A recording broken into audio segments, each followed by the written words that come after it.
tarde, pessoal, tudo bem? Se todo mundo estiver ouvindo, vendo tudo certinho, podem mandar emojis aí. Hoje a nossa sessão vai ser em inglês, mas quem precisar perguntar em português, quem não souber alguma coisa, pode chegar no chat tranquilamente. A gente tem a sessão de perguntas, também a sessão de enquetes, tudo para vocês interagirem lá. E é isso aí, vamos começar. Daniel, Stephanie, please. Hello, everyone. My name is Stephanie Gallup. I'm the Associate Director of the Intensive English Program at Georgetown University, and I'm excited to be here today to share more about our English language programs at Georgetown. Hi, everyone. My name is Daniel Graff. I'm the Director of Enrollment at ELC. So I'm in charge of the admissions process and the immigration advising process. And I'm sure you'll have lots of questions about those. I'm looking forward to answering those and to give you some good information about how to apply. All right, so let's begin. So in today's presentation, we will ask a few poll questions to learn more about all of you, all of the students. We'll share more about life in Washington, D.C.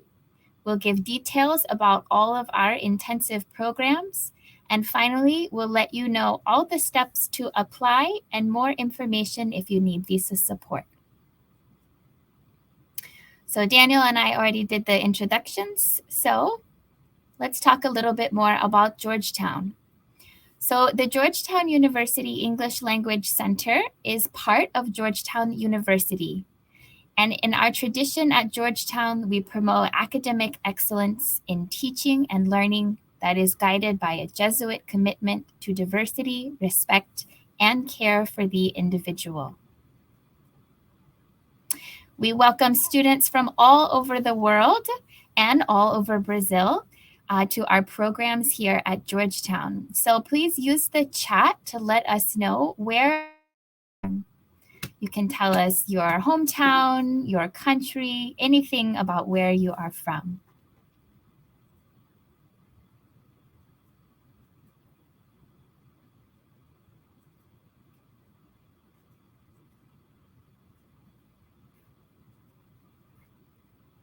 Okay, so I see a few people are typing in the chat. We're looking forward to seeing your answers.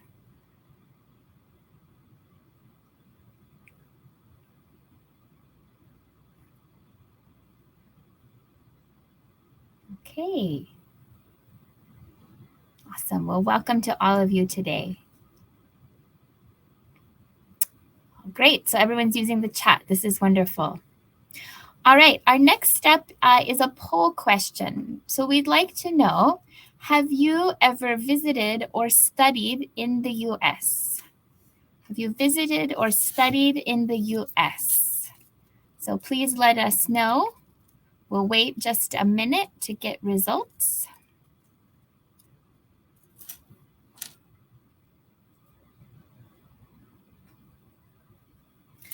All right. So far it looks like about half of you have not visited or studied in the U.S., but the other half have visited on vacation, have studied or done both. So we're really excited to welcome some of you for the first time and to welcome some of you back again to the U.S.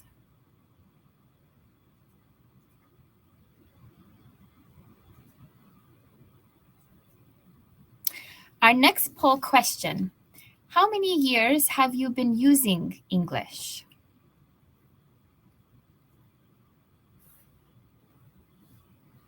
So 0 to 5, 6 to 10, or more than 10 years. In our programs, all of our students have different experiences, and we have a program for you no matter the years you have been using English. All right. So it looks like just about half of you have been using English for under 5 years, and the other half more than 10 years. Okay, so this is a good spread. All right. So now that we've learned a little bit more about you, we'd like to tell you what student life is like in Washington, D.C. So I'll pass it over to Daniel now. Okay, so with that, let's get going. So one of the great things about our program is that we're here in the heart of Washington, D.C. We're close to the monuments. We can go to the White House. You know, we didn't see Biden on this trip, but, you know, maybe next time. We're steps away from many of DC's historic landmarks, their museums, major government institutions. We're surrounded by some of the most famous and important places in DC, really, and our students tell us that they love to visit. We also like to take them on trips. You can see on the left, one time we took them on a tour of the different monuments around the National Mall. We also do various hiking, kayaking, physical activities, biking, and cultural events. Washington, D.C. is really great because there's lots of culture. There's art, music, and cultural events coming up this summer. There's going to be all sorts of festivals on the mall. There's lots of vibrant restaurants, cafes, bars. It's a living city, lots of young people, and lots of people of any age. But whatever you like, I think DC probably has it. And if you like sports, that's also good news because DC has basketball, ice hockey, football, and baseball. We're taking our students tomorrow, actually, to a baseball game to see DC play against Miami, and I hope we win. As you guys know, DC is the capital of America. Therefore, it's one of the most important diplomatic and policy capitals, not in just the US, but in the whole world. And our students have lots of opportunities to interface with different organizations. We've had people come and speak from the World Bank, the International Monetary Fund. We've had people who work at the World Bank who also take classes with us. But of course, at Georgetown, we have lots of people come and speak. This is one of our most famous alumnuses. This is, of course, President Bill Clinton.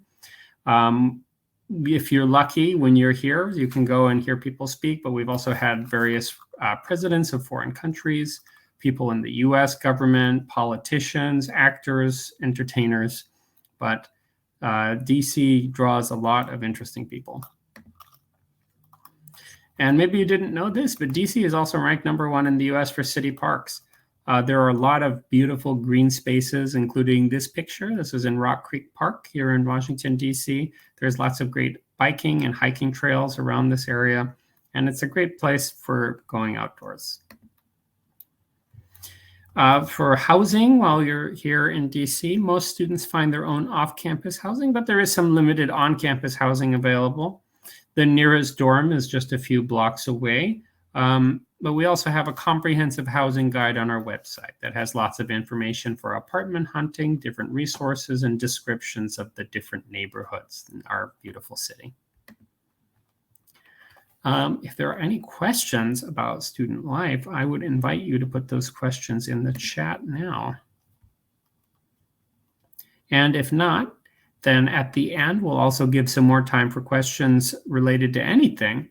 And we'll, of course, be happy to answer those questions then. But I'm going to pass the baton to Stephanie now. All right. So let's learn a little bit more about the different programs that Georgetown ELC has to offer. Before we do that, I'd like to know from all of you, our third poll question. What are your goals for studying English? Is it to pursue a university degree, to improve for professional or job-related reasons, or to improve for personal reasons? No matter your goal, we have a program for you at Georgetown ELC. Okay, so it looks like the top goals here are to improve for professional or job-related reasons, or for a university degree. About 2/3 of you professional, and about 1/3 for a university degree. All right, so let's learn what our options are for these goals. So in our intensive English program, these are our full-time English language programs. We have 8-week program options, and we have a few 3-week program options. Our 8-week programs are the 3 you see on the screen here: our intensive language and culture, intensive academic, and intensive professional. We have 5 dates during the year: January, March, May, August, and October, that you can join an 8-week program. You can stay for one 8-week session or more than one 8-week session to reach your goal. If you don't have 8 weeks, then we'll share more about our 3-week programs. We have one in January and one in July, end of July and beginning of August. This is our American Conversational English program. So let's learn more about these programs. What are the classes like at Georgetown ELC? We have small interactive classes with approximately 10 to 12 students in each class. You'll have engaging topics for a variety of fields to match all the different backgrounds and experiences of your classmates. Our classes are taught as integrated language skills. This means you will practice speaking and listening together, reading and writing together, and you'll be learning vocabulary, grammar, and important communication skills in all of your classes.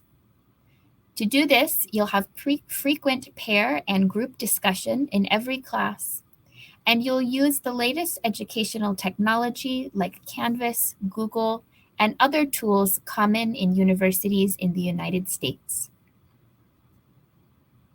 What are our faculty like? At Georgetown, we're pleased to say that we have many educators with 20 or more years of teaching and cross-cultural experience.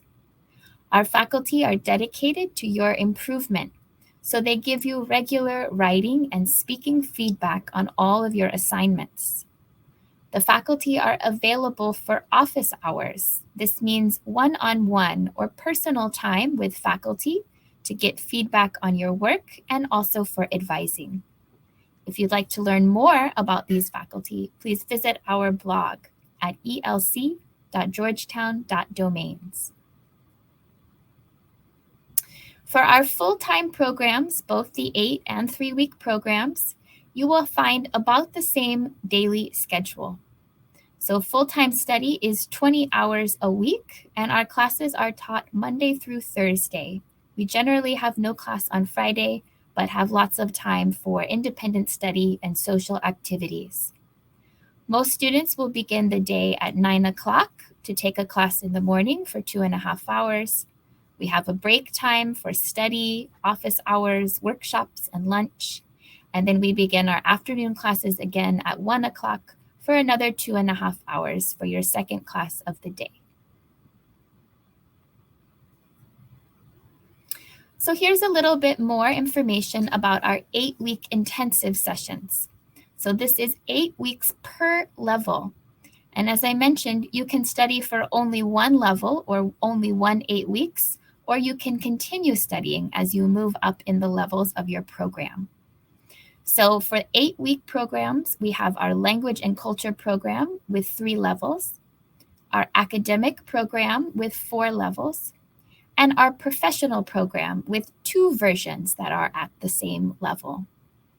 So if you're looking to study for the university, our academic program is for you.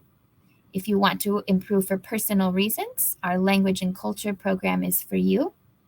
And if you have job-related goals, you may find our language and culture or our professional program interesting for you.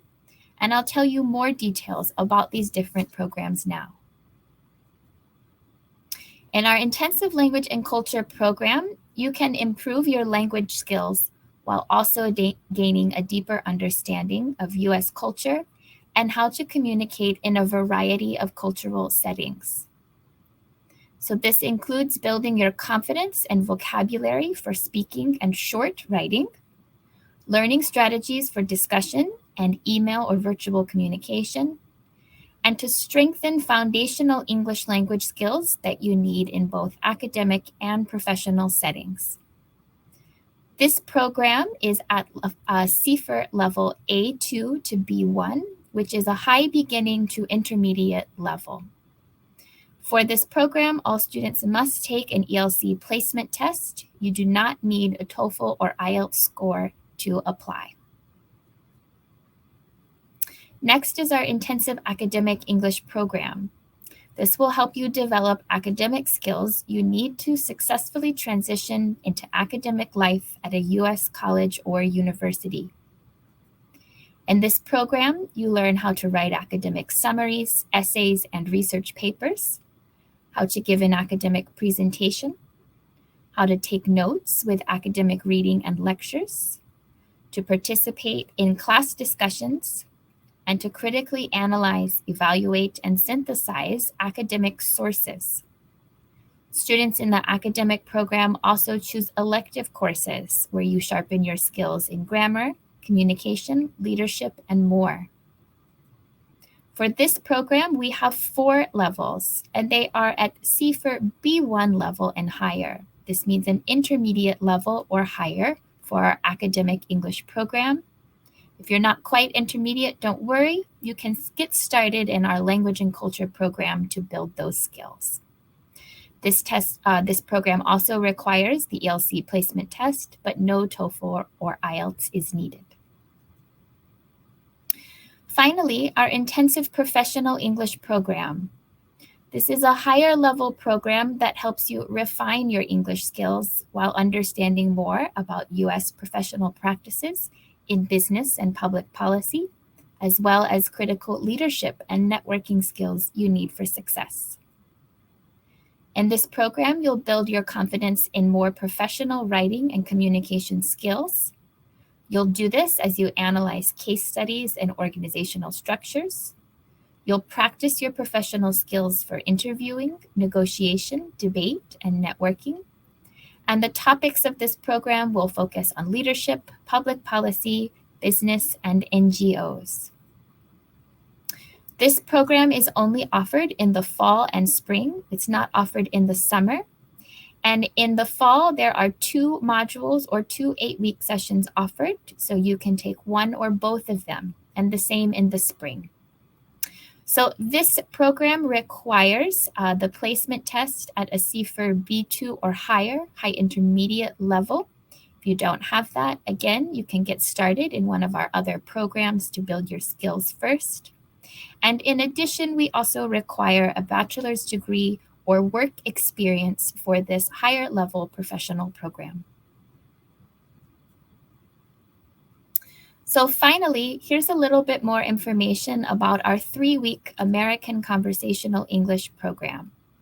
Our next one is coming up very soon in July and August 2023. And then the one after that will begin again in January of 2024. In the American Conversational English program, you'll have dynamic in-person lessons combined with practical field trips to major DC landmarks and venues to practice your speaking in real settings. This is an ideal program for all levels and for any goals that you have to improve your communication skills across all settings. In these classes, you'll study conversational American English with vocabulary, grammar, and discussion strategies. There are lots of trips and activities in the DC area, and students have no writing homework or writing assignments in this program because the focus is on speaking. All right. So this is all the information that I have to share about the classes and the schedule for this program, for these programs. I'm going to turn it over to Daniel to tell us more about the application process and about immigration. And I will monitor the chat in the questions. So if you have anything that you'd like to ask about classes or schedule, I'm happy to answer those questions.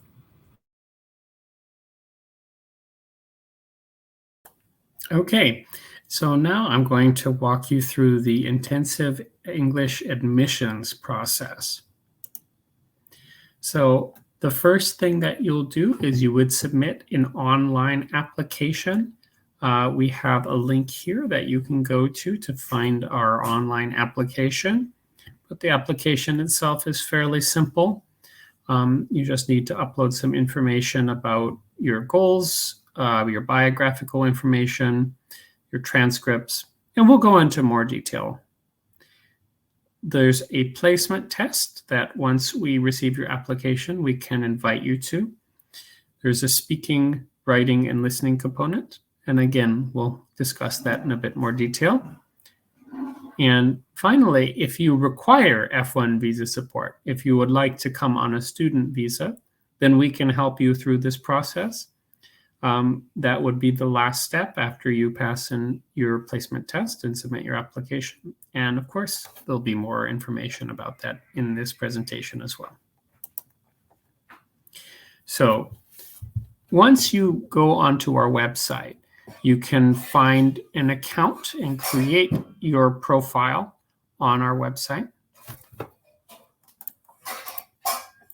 You'll fill in your biographical information, such as your name, your birthday, country of origin, things like that, and when you'd like to start. Then you will attach proof of high school completion for the American Conversational English and for intensive academic and intensive language and culture classes. This can be transcripts from your high school, could be a graduation certificate, like a diploma from your high school. Or if you've gone to college, you can also attach college transcripts, college application, college diploma, or some sort of proof of that. If you're applying to the intensive professional program, then instead of proof of high school completion, you have to attach proof of post-secondary studies. Proof of going, such as graduation from a undergraduate school or work experience. Finally, there's a $75 application fee, which covers your placement test costs and all sorts of administrative things, and you submit your application. And it's just that simple. The placement test that we do, once you submit your application, we'll notify you by email what your next steps are. It is CFR aligned. If you're not familiar with CFR, it is the Common European Framework, which puts language ability into about 6 categories. A1 being very basic English knowledge, C2 being very good. So we'll use our test to help determine which level you are so that we can determine where you should start in our program to make sure that the level is appropriate for your ability. There is a listening, reading, vocabulary, and grammar portion of the test. There is a timed writing sample, and there is also an oral interview that you'll do with Stephanie, so you'll get to know her. In order to get into these various levels for language and culture, you need to score between CFR A2 and B1. For academic, it'd be CFR B1+, and for professional, B2+. Because we require all applicants to do the placement test, any other test such as TOEFL or IELTS is not required. You don't have to do any other kind of language testing. But if you have done it and would like to include it in your application, you can. These are the upcoming dates and deadlines for our next 3 sessions of the Intensive Language and Culture Academic and Professional programs. The first session that's coming up would be the Fall 1 session from August 21st to October 13th. The F1 deadline, so the deadline if you need F1 student visa support, is coming up next Friday. So if you're interested, submit that application now. But if you don't need F1 support, it's a little later. It'll be on July 15th.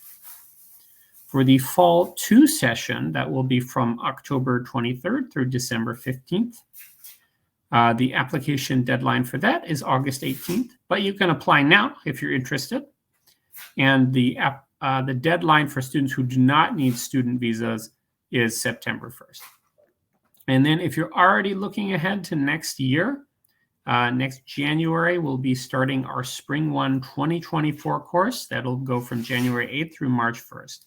That application deadline for F1 student visa students is November 23rd, and the deadline for people who are not on student visas is December 1st. Now, I'm sure you're wondering, what will this cost? Our tuition for one 8-week session of our intensive English program is $4,904. We also provide some estimates here for you. So we estimate that living and personal expenses, so your rent, your food, we estimate it'll cost about $5,500 for each 8-week session you take. Excuse me. And we estimate that an additional $300 will likely cover health insurance, books, and any sort of fees. Now, if you want to get a student visa, then you have to be able to demonstrate that you can cover both the tuition and the estimated fees, which would be a total of $10,704. So as part of the F1 visa application, you would provide proof of these funds. And just a note, tuition and fees are subject to change. Now, for the 3-week American Conversational English course, this will be from July 17th through August 4th. And then, I'm sorry, these aren't the correct dates for January, but they are the first 3 weeks of the Spring 1 session. So it'll be starting on January 8th, and then it will be lasting for 3 weeks. The application deadline for the one that's coming up, so the deadline has passed, unfortunately, if you need F1 student visa support. But if you do not need student visa support, then on June 23rd, you can submit your application until that date. For the Spring ACE, the application deadline is November 23rd. And if you don't need student visa support, the deadline is December 1st. Now, this one, because it's much shorter, that's significantly less expensive. The tuition is $1,989, and the estimated living and personal expenses are $2,500, and an additional $200 estimate for health insurance, books, and other fees. The total you would need to demonstrate, therefore, for F1 student visa sponsorship would be $4,689. Now, if you have any questions about the application process, you can put them in the chat now. I think that Stephanie's been doing a good job of answering your questions. But just in case, of course, you can ask more now. But in the meantime, I'm going to move on to the immigration process. Now, to get an F1 student visa to travel for our program, these are the steps you have to take. The first is to complete your ELC application and do your placement testing. Once you've completed and passed the placement test, you're eligible to get your visa. So you're going to need a document called an I-20. What the I-20 is, it's proof from us that you are a student. So this is the document you would take to your visa interview. So to get your I-20, you'll have to upload some required documents to us. The 3 basic things are, you have to tell us when you're studying, you have to submit your passport, and you have to submit the proof of funds. So some sort of financial document showing that you have the necessary amount of money for visa sponsorship. Once you've done that, we will send you an I-20 to your Georgetown email. It's very convenient, and you'll print it out from there. You will use this document to apply for an interview for an F1 visa at your local U.S. embassy or consulate. You can do this at any consulate or embassy that's available to you.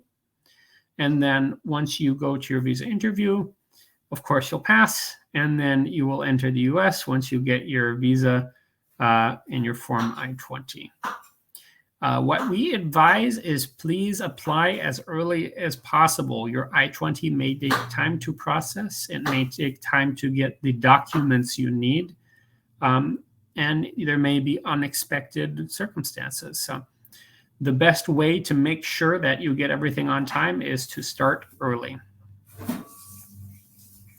Another thing you can do to make sure that you do everything on time is you can actually look up on this website. The US government will tell you what the estimated visa wait times are in every US consulate and embassy around the world. So you can look up your local embassy in Brasilia or consulate in Sao Paulo or wherever you are.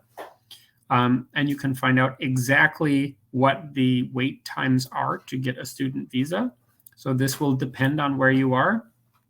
And especially if it shows it's a long time, then we recommend starting your application process early. Okay, now again, if you have any questions about immigration, please go ahead and put them in the box. I see a question actually. Is it possible to do the 3-week program with a tourist visa? So in the United States, tourist visa people cannot study full-time. So the American Conversational English is a full-time program. It starts at 9 and it goes until about 3:30, I think, 9:30 to 3:30. So that's 20 hours a week. Unfortunately, that means that if you are on a student visa, you cannot participate in this program. Okay. I don't know if there are any other visa or application questions that haven't been answered yet.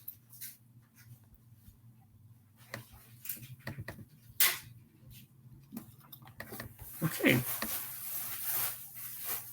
But if you think of any more questions, or if you want to ask any more questions now, of course you can. But if you, like in 20 minutes, you think, oh, I wish I'd asked this question, you can connect with us on WhatsApp. Here is our information, 1-202-687-5978. You can also email us at guelc@georgetown.edu. I've posted some links to our website, and I will post it again in the chat now. But our website is elcimmigration@georgetown.edu. There's lots of great resources there and explanations of our program. And then we also have a link tree where you can find different applications to our different programs. And if you're interested to see really fun videos and pictures of all the great activities that we do with our students, you can follow us on Instagram at georgetown.elc. Our student services team, they do a great job of taking our students to fun activities, and it'll be a great way to see the experience that you could have if you too come to the ELC in Washington, D.C.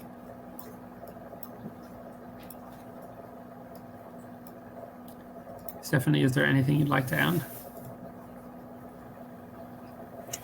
No, I don't think so, but I noticed that Juliana has joined our call again. So if there are any other questions or comments in Portuguese, we welcome them. Hey, yep. We are waiting for a few more questions, but in the meantime, we have some topics here that we can try and get some more information out of. One thing that was suggested is can anyone apply under 18 years of age? So you have to be at 18 at some point during your first term with us. So if you start and you're 17 and 10 months, but you turn 18 during our session, that's okay. But if you don't turn 18 during your time with us, then unfortunately you'll have to wait until you reach that criteria. Could you tell us a bit more about any accommodation options? You said there was some limited on-campus options. Where do most of your students actually get their accommodation? Yeah, so most of our students actually live in their in apartments that they rent for short-term housing. We do have some students who like to live on campus, but most people like the freedom of, having their own place. I'm going to post 2 links. This is our housing guide. This is a really helpful place to look for resources for how to look up different apartments. There are apartment suggestions. There's explanations of different neighborhoods and areas. And then I'm also going to post our housing landing page on our website here. So this has even more information. But there's also information on how to live on campus here. There's dorms very close to our downtown campus, and there's also dorms available on the main campus on a limited basis. But we welcome students to find the accommodation that works for them. We got another question here. To obtain a visa to study in the 3-week English program, do you need financial proof? Could you tell me the amount of financial proof? Yes.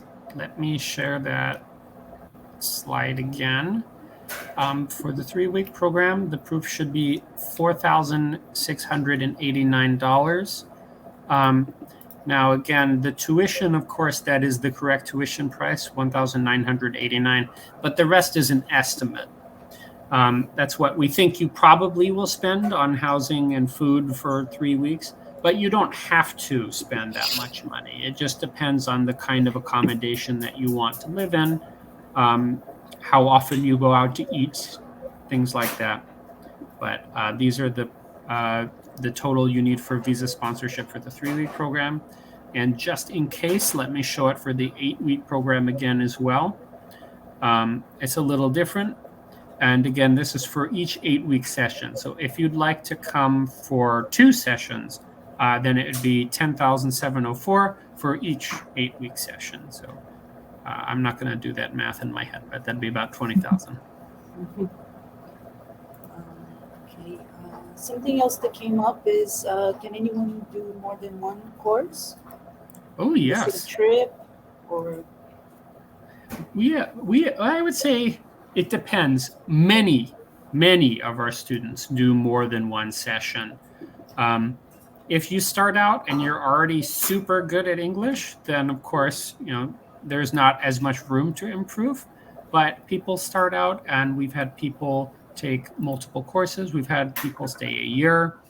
It depends on what are your goals. How much time do you have? Do you want to study for professional reasons or for academic reasons? Whatever it is, we've had people stay long enough to meet their goals. And of course, we encourage people to stay as long as they think that this is useful. Yeah, is there a maximum age of application? No maximum age. Okay, that's cool. Let's see if we're getting some more questions in. I think it was pretty clear on the visa topics, on the financial aid options.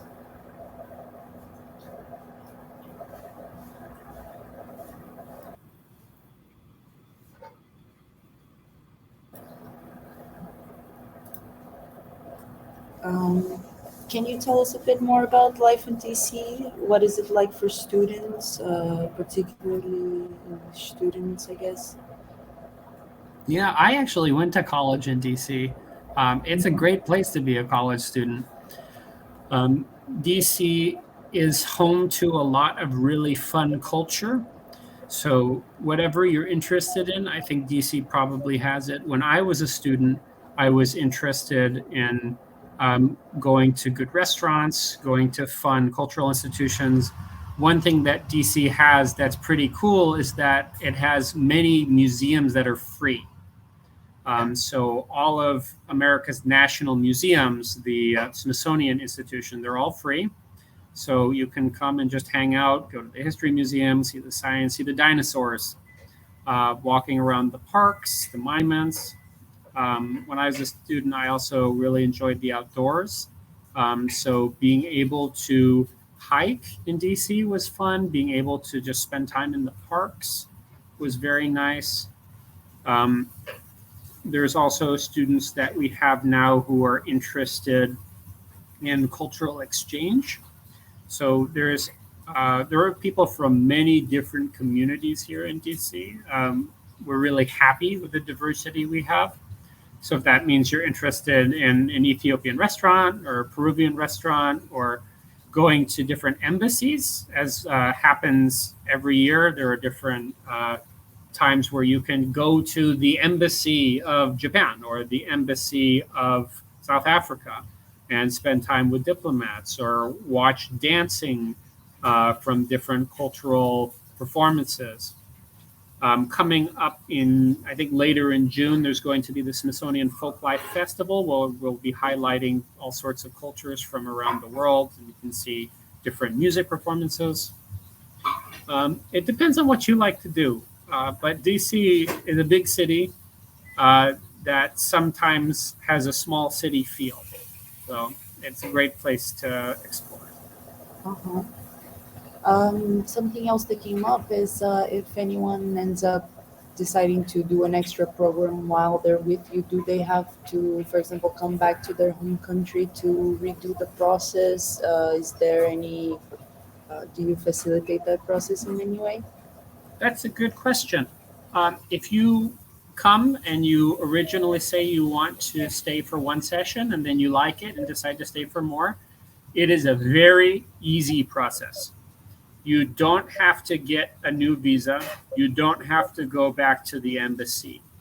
You'll work with me as the immigration advisor, and I will give you an updated I-20 once I review your new financial documents.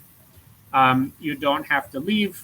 We can do it from the US. I'll send you your new I-20 to your Georgetown email. Most people have a visa that lasts for several years, but even if your student visa expires when you're in the US, that's okay, as long as your I-20 is still fine. And I'll work with you to make sure that your I-20 is up to date. So there's no need to worry about that. Okay. Do we have any more questions from the chat? Anyone else have any more questions?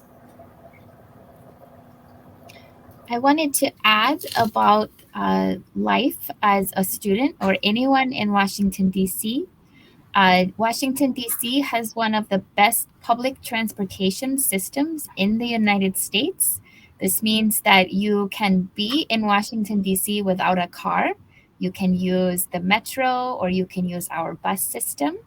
I use this myself. Daniel uses this as well. Many of our staff and students use these systems, and that's a real highlight of living in Washington, D.C.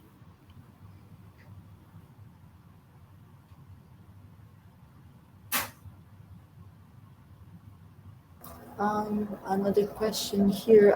Do you have any courses directed at people who want to teach English themselves? Yes, we do. We do have a teacher training program, a TEFL certificate. And even though we didn't include that information in this presentation, I can go ahead and drop a link to this certificate program. The application for this program for fall is now open. And you can definitely reach out to our team directly if you have more specific questions. Okay. Oh, Daniel, you beat me to it. So there's a link now for teaching English as a foreign language. This program is open now for the fall semester, and there should also be a spring semester option as well. So please take a look and email us if you have more questions. Okay, guys, do you have any final tips before we go?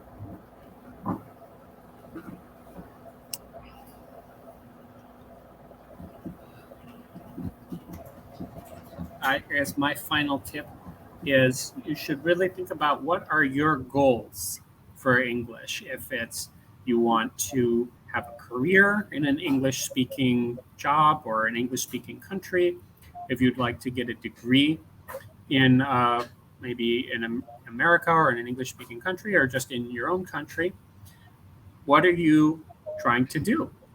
And at least here at the ELC, we hope to be able to help you reach that goal. And of course, have a lot of fun in the process. My tips are apply early and ask lots of questions. We are very happy to help you along every step of the way. So let us know how we can help you. Ok, pessoal, quem fala português aí, sintam-se à vontade para fazer perguntas em português também e para contatar a Stephanie e o Daniel e fazer mais perguntas se vocês tiverem alguma dúvida. Thank you, Stephanie and Daniel, for your time. And yeah, I think that's it. Thank you, guys. Thank you, everyone. Obrigado, pessoal, quem veio. Não deixem de contatar a Stephanie e o Daniel, que eles vão responder tudo que vocês quiserem saber. Ok? Thank you, everyone. Thank you. For joining us. Bye.